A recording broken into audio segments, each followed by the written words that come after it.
কোনো কিছু কীভাবে শেখা উচিত। আমাদের সবারই স্বপ্ন রয়েছে, নির্দিষ্ট গোল সেট রয়েছে এবং আমরা বড় হয়ে কিছু একটা হতে চাই সবাই।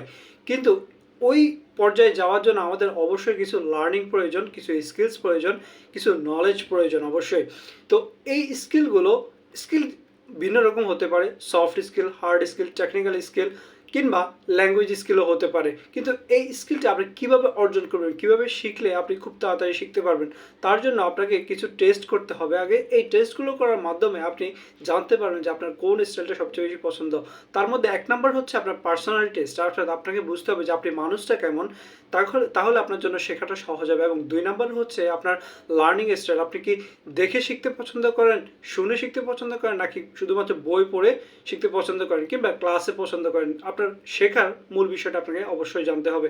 এবং লাস্ট হচ্ছে স্কিল অ্যাসেসমেন্ট, অর্থাৎ আপনার বর্তমান স্কিল কোথায় আছে এবং আপনি ভবিষ্যতে কোথায় যেতে চান, ওই জায়গায় যাওয়ার জন্য আপনার যে গ্যাপ স্কিলটা আছে ওই গ্যাপটা পূরণ করাই হচ্ছে আপনার নেক্সট স্টেপ। এবং পরে যে 2টা টেস্ট, একটা হচ্ছে অ্যাপটিটিউড টেস্ট এবং দ্বিতীয়টা হচ্ছে ইন্টারেস্ট আর ক্যারিয়ার টেস্ট। এই টেস্টগুলো অনলাইনে সহজে পাওয়া যায়। আপনি যদি এই টেস্টগুলো দিয়ে থাকেন তাহলে আপনার জন্য যে কোনো বিষয় শেখা এবং জানা খুবই সহজ হবে। সেটা যেই স্কিলই হোক, আপনার জন্য লার্নিংটা অনেক ইজি হবে। সো এই টেস্টগুলো দিয়ে শুরু করুন আপনার শেখা। ধন্যবাদ।